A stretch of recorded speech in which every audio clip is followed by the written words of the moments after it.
Welcome to Reality Talk. I'm Sharia Woods, and I am the co host with Lynn Forrest. And I'm so thrilled to be bringing you every week Lynn's infinite wisdom on a variety of real life topics. And so, without further ado, hello, Lynn. How are you feeling Hi, today? hey Sharia. Nice to see you. I always enjoy seeing you. And of course, I enjoy talking about the work Mhm. and I enjoy living it too, it's especially in times like this, it gives us a whole another way of viewing life and one that is much more compatible with peace than the present notion, which is based in a lot of fear and a lot of blame.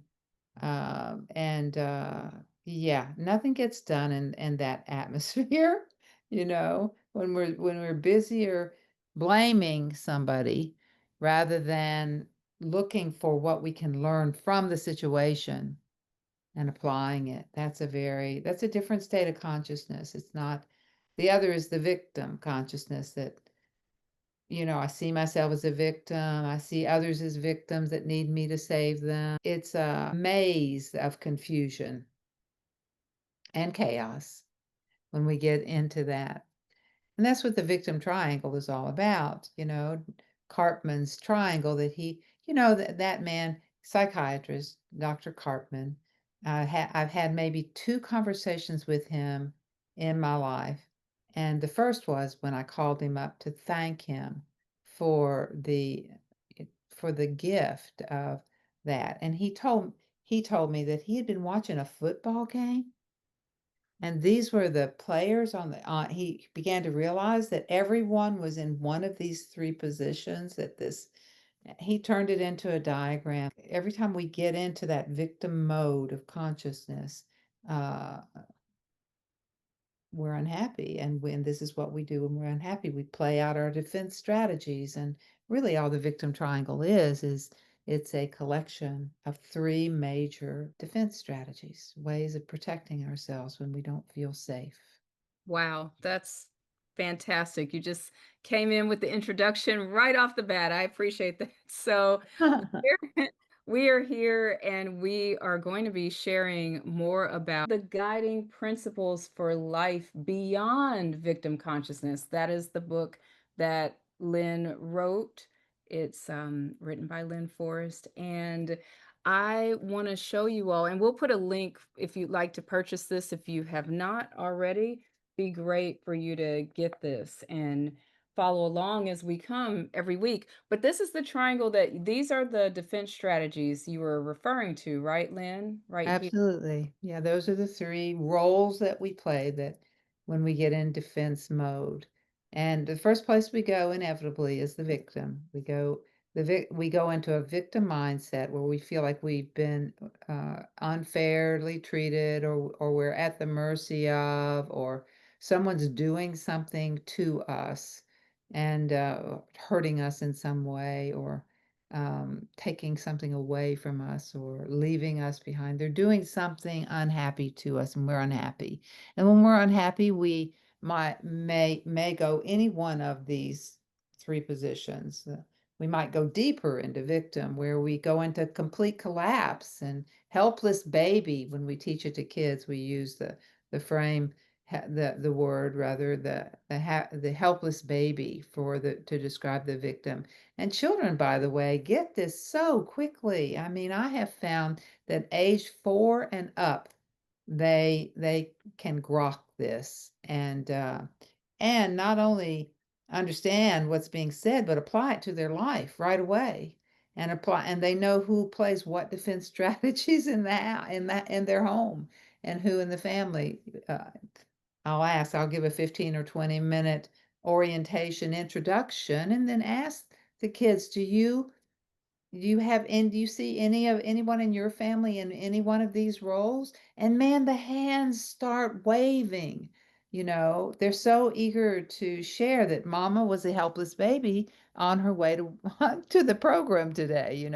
She and daddy was, They and another thing about this beautiful model is that it gives us a way to own where we are without shaming ourselves for it. That's really important. Can you talk a little bit more about how you've seen this simple, very, very simple diagram here, how you've seen it help people own where they are without the shame? What does that look like? What does Well, that like kids, for instance, each one of those roles, we go through them all. Whenever we go into victim consciousness, we go through them all, and we can go back and forth and all around, but we also have what I call a starting gate position. It's that place, it's the go-to. It's that is the way I see the world. And now I'll play the other two roles, but that's the way the world looks to me. And each one of them is different. And so we have those in a kid's vernacular, we call them the bully, which is the persecutor on the victim. And what I have watched happen in classrooms is kids who recognize themselves in bully position and are able to own it out loud because they learn on this triangle that wherever you are, you're going to end up in victim. And they begin to see that when I bully, that encourages somebody to turn persecutor, bully on me. And so I end up the victim. The harder I hit and the harder I push and the harder I shove, the more of that I attract. Kids get this. It makes sense to them. And once they see it, they can begin to own when they're in it and actually make other choices. And I've watched this work among my children, among my grandchildren, as well as among the families that we worked with. Um, we're not currently doing that particular piece of the work, but um, but you I'm have in the past? yes, oh yeah, I've seen families. We would have families come through and do a intensive with us, bring their whole family, children under 4 accepted, they need to be a little older, but from 4 and up, and work with the whole family using this model, and it's amazing. It's amazing how it transforms lives. Can you give an example? Do you remember any examples of when a child recognized themselves, or even an adult, or even yourself, recognize, oh, I'm in one of these defense strategies here, and how that was helpful for you or that person who you're referring to? Do you remember any specific examples? Oh, I have them every day. We go in and out of victim consciousness all the time. Mm. And the difference between me now and me when I lived primarily in victim consciousness, the difference is that I recognize it more quickly. I recognize I'm there, and I use it. I turn it around to use for me so that I can understand something. The Mm. universal law that applies here says that there are no mistakes. There's no accidents. There's no problem in terms of this shouldn't have happened. We know it should have happened because it did. And Mm, Shouldville is a totally made up place. mm. We've imagined it in our mind, this idea of how the world should be and what should be this way and that way. And if we are the rescuer on the triangle, which in children's language is that the Bossy helper. happy, huh? Bossy helper. The bossy helper, yeah, the bossy helper. And the bossy helper thinks he or she knows how everything should be and is really busy trying to make sure it gets that way, even though their own life is certainly not. So you can't take care of everyone else and you too. You got to choose. And so many, many, many of us choose that. We choose the rescuer role where we're constantly rescuing. Um, this model gives us a place to recognize that and then to follow it through. What happens? Who do I become when I play that defense mechanism, when I am the bossy helper, when I am the persecutor, uh, bully, etc. When I'm the helpless child that needs somebody else to do it for me because I can't, um, or thinks that believes that I am incapable or inadequate. That's a very common idea. And each one of these roles have sort of a belief system that they operate out of. And Mhm. they're different from one another. And again, so the helpless baby has a belief that says, I can't do it on my own. There's something wrong with me. I'm defective. I'm broken. Um, uh, yeah. And then the persecutor is the one, the bully, who says, um, I've got to get you before you get me because the world is not safe. It's not a safe world. And so, and then the rescuer says, I don't need anything. I don't need anything. I just give it all to you. But then I get my feelings hurt because you don't seem to appreciate. And because rescuers are going to draw victims, and victims don't believe they can do it for themselves, they're looking for somebody to save them. Um, and uh, they don't know how to save you. They can't even, they see themselves as victims. So the rescuer ends up going without. Their needs are the ones that don't get met. And what is your starting gate position? What was your I've been several, and one of the things that we've noticed when I've worked with students over a long period of time, like several years, and I have had the honor of doing that and working with whole families, like throughout 3 generations, I've worked with in terms of and been able to um, recognize the patterns and recognize that we literally have belief systems that come down. We don't even know how far back they go. They are in the blood, they're in the DNA. They come in, we come in with these belief systems that get played out in our life over and over again. well, what would you say if you're open to share here, what would you say your starting gate would be now? Like, Oh, my starting gate is victim now. okay. That's I do victim a lot because and I have all kinds of reasons why. One of the things that happens as we go through the developmental stages of life, Mm. is right now. So I'm in my 70s, and that What? is there's a whole lot of what? I was just saying, "What? You're in your 70s?" I know Oh, that, but good but one. you're so vital. I love how you show us what 70 can be. Awesome. Well, that's very sweet. That made my day. Aw. Yeah, so but I have all kinds of what if I can't do it anymore? What if this happens? What if that happens? So when I get you know, what's the word? I'm frazzled. When I start feeling frazzled, then I fall right into helpless baby. Like I got to have somebody help me. What's going to do? You've watched me with tech. You've watched me go into a victim a lot with tech, because I don't have I didn't spend the time learning back when my brain worked faster. And so it gets it gets really frustrating for me. And then when I get frustrated, um, I go deeper into helplessness. And then I'll whine enough to one of my children that they'll maybe this might be a scenario where they'll say yes to rescuing me. And I know it's a rescue and they know it's rescue.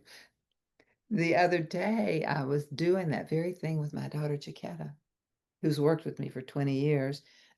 She's helped me run this enterprise for all those years, been the administrative end of things in terms of, getting things done and getting things in order and all that.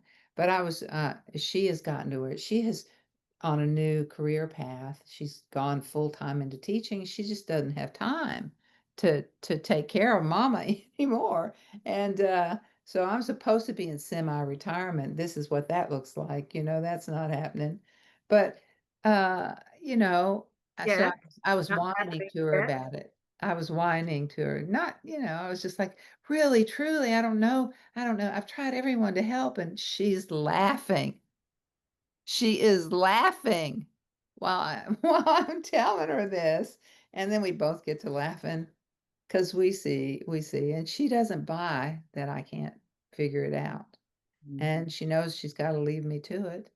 So she doesn't even, you know, after a while, you learn that it's best when we take care of ourselves, take responsibility.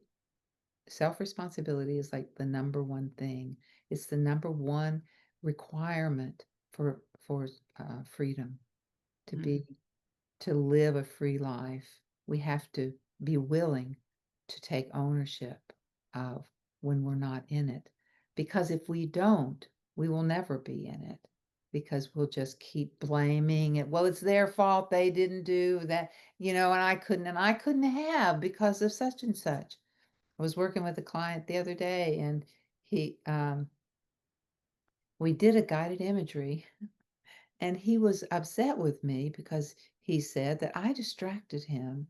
This is what he's saying. I distracted him when I spoke, a certain way or something, and that he could not get his work done. He couldn't get in touch with his inner, place because I was interrupted and made Oh, it impossible for him. what did you do with that? Did you bring in the triangle to Well, I said to him, I said, I I hate that for you. I hate and I hate that it was me that got in the way. I just want to ask one question. Who was it that you said made you feel that way? And he went, because he had said, you made me feel. And I was like, I'm just a little confused about that. If you would just repeat that one more time. And he immediately got it because 'cause we're studying it. He got it. He caught himself in that moment, and he chuckled, and I chuckled a little bit. And then at the end of the evening, we were doing hugs um, and he was standing beside me in the closing circle and holding his hand. And I said, "Well, so if you can just handle this old woman, just put up with her." And he laughed. He said, "Oh, so there's these are examples. Once we begin to learn what the process is and be able to, and we're willing, and what that requires is not only self-responsibility, but self-acceptance. self-acceptance? Yes, and you talked a little bit about blame, and maybe you even said shame, but, is that self-acceptance, is that the way to work with this tool here, the victim triangle, and actually not necessarily go into blame or shame with yourself? Is the self Well, we're probably gonna do it. It's not how many times we go there, it's how long do we stay. Because what we have a tool set, and that's what this work is. It's just what I do with people is I hand them tools. It's like with that young man, I handed him a tool. Ask yourself this question. That's the way you can take self responsibility because if you can't, then you're going to keep yourself locked up, and it's always going to be somebody else keeping you from growing, progressing, expanding. If every time I'm looking for something out there that did it to me, I'm not very free. It's dependent on you. You have to change for me to feel better, for me to do well. And so self-acceptance is the ability, and if we can't take self-responsibility until we can become self-accepting.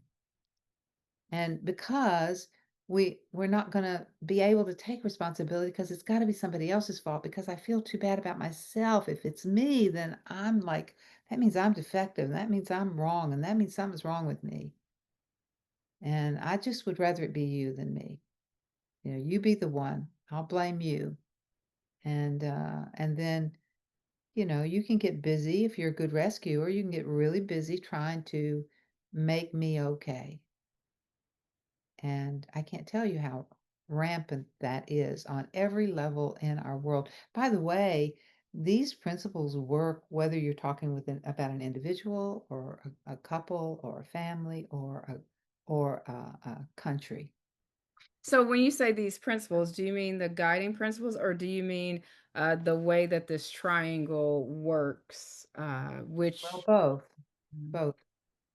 But I was talking about more than the triangle. That's how we play out. Uh, but it's the universal laws that are the foundation of this work. And Right. I've got 10 of them. When I wrote my book, I had 14, and I've since then kind of brought them into, corralled them in a little bit and moved that to 10. So I have 10 universal laws that are universal laws. They're not mine. I didn't make them up. All I did was observe them and began to use them as a way to move out of victim consciousness. And they work. They work. They work every time I use them to this Mm, day. And I still go there. And here's the thing, I still go there, meaning into victim consciousness. I right. need to go there. That's how I grow. How That's how am I you going to grow. know? Yeah. How am I going to know what I believe if I don't get on that triangle in some way and play it out? Right. Because when I do that, then I ask myself the question, what am I believing right there? It doesn't look very happy. When I believe that, how do I feel? And Mhm. when I feel like that, how do I react? How do I act? And what does that bring? What energy does that bring back to me? Because universal law says that there are no mistakes, that everything that we encounter is going to be a reflection of our own energy, of our own frequency. And that is only always true. Mm, You mhm. can just count on it. That's why we call these things universal. Right. I had Wow. a teacher tell me many, many years ago, uh, remind me or tell me, I didn't really know that as long as that there's only okay, there's one difference between what's true and what's not, what's real and what's fake. And this is how you know it. Everything else, only what's real, only is eternal. Truth is eternal. Everything else is a story. It's a story. It's a made up story. That doesn't mean that we don't experience things. We don't because we're busy energetically um, uh, projecting out what it is we believe, and when we feel it. But any scientist will tell you that what everything is made of is energy, and that is moving. It's got movement. Anything that's alive moves. And if it's moving, it's alive. I don't care if it's this table that it's alive in the way that that means that it is made of energy. Everything is. Well, that's something to share more about as we continue to get into more episodes of Reality Talk. And I wanted to have you set a bit of the foundation about your work. I'm just saying we have. I feel like we have these last two episodes, but I want to invite, we're kind of out of time for this episode, but I'd like to invite anybody who is watching if you have any questions about what Lynn has shared so far in either episode one or this episode today, we would love for you to put that in the comment section. And what we would like to see happen is your comments will then shape what we'll come on here and talk about because this is real talk. This is reality talk. So we want to get the real things that are happening to you in your life and work with them through this lens, through this model of the guiding principles as Lynn shared. We would love to have your comments, your questions, or if you've heard about this work, this model, the victim triangle, or even the drama triangle, as it was Or called, reality formula. or This we reality call formula. this work reality formula. That is Right. because it is the formula for reality. And reality is just the way things are. I want to just end on this note today, just to bring this bit about reality to, and reality formula is the formula by which all things are created. And so that it creates reality. So when we know the formula, then we can actually create our own reality. And yeah, I've seen it many, many times, watch it all the time happen. So, Well, thank you, Lynn, so much for this yeah. time. And thank you all for watching. And we will see you on the next episode of Reality Talk. All right, bye bye.